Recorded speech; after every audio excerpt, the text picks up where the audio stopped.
It is currently January 6th, 9:18 a.m. I had just currently read 15 minutes, but I have to start over because my laptop died on the charger.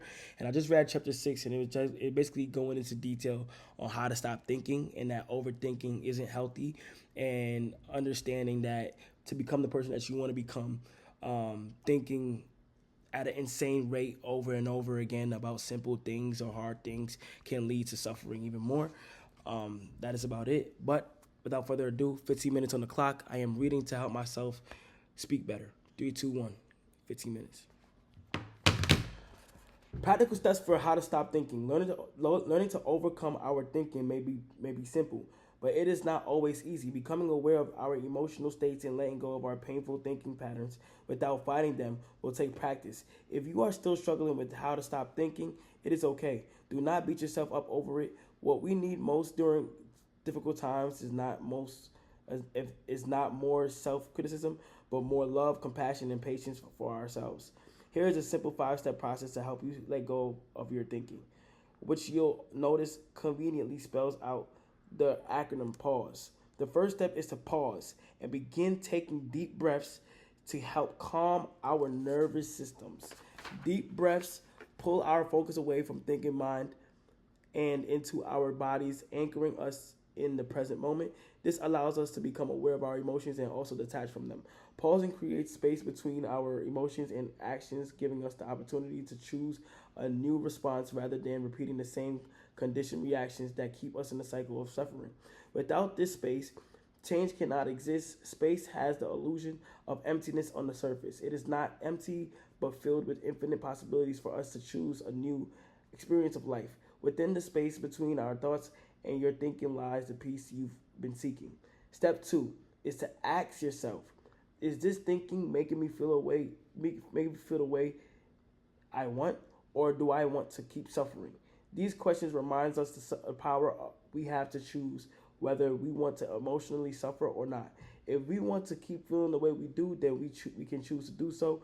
We've all had times when we are not yet ready to let the negativity pass, and that is okay. But if we want peace, we can choose it by letting go of the thinking that is causing our suffering. Step 3 is to understand that you have the choice to stop and let go of your thinking.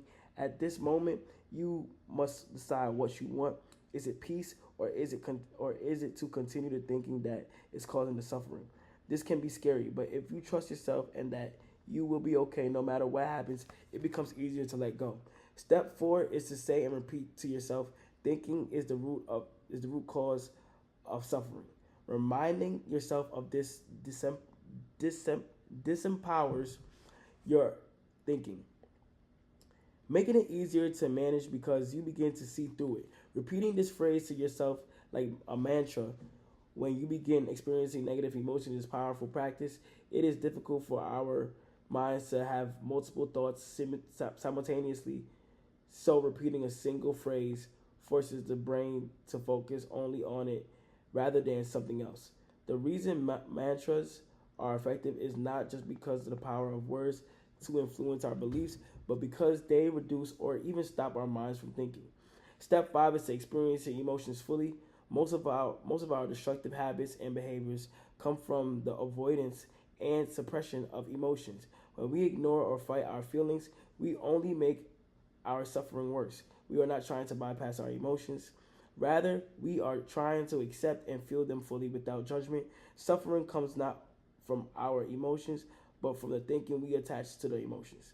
What we would what would it feel like to experience your emotions without judgment? Can you feel how there's less resistance to them? Can you feel how much easier it is to let them go? How much more liberating does that feel? We unnecessarily create our own suffering by trying to make our minds do jobs they are not designed to do. Your mind's job is to anticipate threats. Your body's job is to regulate the resulting emotions. Everything has a role. When you let your body feel and process emotions fully without the inter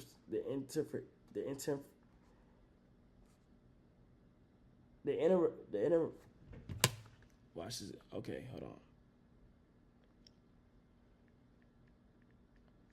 Watch, I have definitely heard this word before, but Interference. That's so bad that I couldn't say that. Without the interference of your judgment, your judgmental thinking, emotions will naturally pass more easily and quickly than you realize. The mind and body will always restore balance and harmony naturally when we get out of the way. How to let go of negative thinking? Pause. To help you remember this 5 step process more easily, use the acronym PAUSE. It spells out the steps for letting go of your thinking. Whenever you're feeling overwhelmed by your thinking, pause, go through the 5 steps, and remember what you have the power to let go of it at any time. P, pause, and take deep breaths to calm your nervous system and ground yourself in the present. Become aware that you are thinking, but do not judge it. A, ask yourself, is this thinking making me feel the way I want to, or do I want to keep suffering? If not, you always have the choice to let your thinking go in order to find peace. You understand that you have the choice to stop and let go of it. Say and repeat. Say and repeat the mantra. The mantra. Thinking is the root of suffering. To help quiet the mind from thinking until it subsides and passes. E. Experience your emotions fully without judgment, resistance, or thinking. Don't think, just feel. Repeat this process until you have calmed your nervous system and the thinking has passed. One of the most effective ways to make this a sustainable and permanent change is to use negative emotions as a reminder that you are thinking. Then go through this process of letting go to return to the state of peace. It is important to do this throughout the day, that you minimize the amount of time you spend thinking about your thoughts, allowing you to remain in a state of peace and love longer. As as with learning anything new, it is always more difficult to in the beginning, but it becomes easier each time you practice it. When you have been practicing this long enough, it will become second nature to you, and peace will become your primary state of being rather than stress. This is the single most important practice you can make for your peace. You may be wondering, though, about whether any other actions can help us heal and ease mental suffering.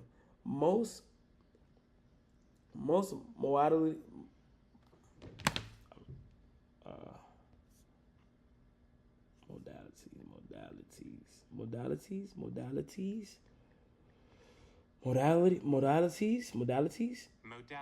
Yeah. Okay. Most modalities designed to help people reduce anxiety do work. Therapy, yoga, meditation, breath work, and anything similar all have been proven to lower stress levels. But why do many people still suffer even when utilizing them? As I mentioned at the beginning of the book, I explored these interventions, but still felt emotional turmoil, turmoil to understand why. Let's dig into the specifics. Let's take meditation as an example. When I meditated this in the morning, this session felt wonderful. Hold on, let me make sure it's good. Okay, the session felt wonderful. When I meditated, as I mentioned at the beginning of the book, let's take meditation for example. When I meditated in the morning, the session felt wonderful, and I was able to feel more at peace during the practice. But within an hour or even minutes after, all of the anxiety would come rushing back. 15 minutes of meditation for only 15 minutes of peace did not seem like a great investment. The benefits of these practices did not outlast the practice. I was so frustrated because almost everything I tried had similar results. Then I asked myself, what is happening during these practices that allows me to experience peace? This is when a light bulb went on in my head. What was happening during the practice was that I wasn't thinking. But as soon as the session ended, I began thinking again, which is why all of the anxiety came back shortly after. It wasn't that the modality the modality didn't work. Rather, I was not addressing the root of the problem. So my thinking would always return and prevent the modality from continuing to work. As soon as I shifted from only letting go of thinking during the healing practices to doing so throughout my day, everything changed. Slowly but surely, my days started shifting from being anxious and stressful most of the time to being peaceful the majority of the day. This transformed the practice that only worked while I was doing it into a state of being I could experience in every moment. So as the question, as the question of whether these modalities can help, they very much can. However, they are most effective when viewed as tools to expand our awareness and help us practice letting go of our thinking.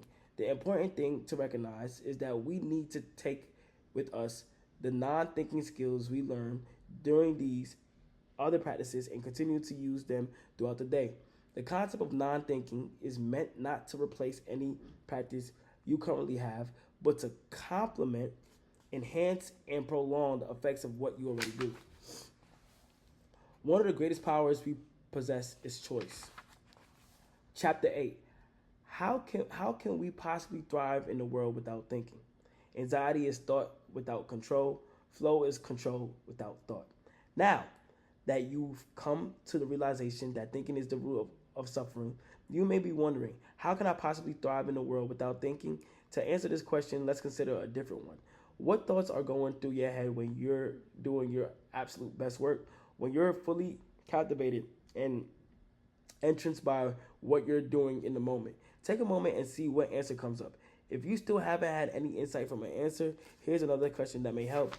When you love what you do and are so completely immersed in it that you lose all sense of time and space, in other words, enter a flow state, how much thinking is going on in the moment? That's just my alarm. I have 3 minutes left. At the moment, pause. Pause here and wait for the answer to arise. Isn't that an interesting phenomenon? When you're doing your best work and are in total state of flow, where there is no separation between you and the work you are doing, little to no thinking is happening in the mind. Your self-judgmental chatter is minimal and even silent. And if you have thoughts, they are neutral, constructive, or creative. They aid you in the activity you are engaged in and flow right through you without you having to think about them. In other words, the state of peak performance for humans can be described as the state of non-thinking. It may come as a surprise to you, but we do our best when we aren't thinking. Here's another example that illustrates this idea from another perspective. When professional athletes are competing, do you think they are thinking and over analyzing every single thing that's happening during the game? How much thinking do you imagine is going on during the competition for them? The highest performing athletes will describe this peak state as being in the zone. The zone is a state of flow or non-thinking. I use both terms in this book now that they are interchangeable. In Japanese culture, there is a beautiful word to describe the phenomenon, mushin, which is often translated to no mind. Here is the definition of mushin. In practice from the Shotokan times, mushin is achieved when the mind is free of random thoughts, free of anger, free of fear, and practically free of ego. It applies during combat or other facets of life. The mushin is achieved during combat. There is an absence of loose and rambling thoughts. It leaves the practitioner free to act and react without hesitation. He reacts according to all of the study and training that has brought him to this point, relying on not that you think should be relying on not what you think should be your next move, but on what you train instinctive subconscious reaction directs you to do. After practice, thinking hinders the performance of athletes, and the same is true for everyone. We only hesitate, are reluctant, and have doubts when we begin thinking and overanalyzing. We function and perform our best and embody our full potential when we enter a state of non-thinking, because there is no separation when we are in a flow state. We can also say that is a state where we are in a direct connection and alignment with the universe, God, infinite intelligence. Thinking blocks this connection we have with the divine, causing us to feel stress, frustration, anger, resentment, depression, and all of the negative emotions many of us feel daily. This is why some religions describe hell as a complete separation from God. Many attribute the state of non-thinking or flow to a particular activity that we love to do, which creates a misconception that that's the only time we can be in a flow. This is only half true. We can be in a state of non-thinking at any point in time as long as we are rooted in the present moment. Only in the present moment can the truth be found.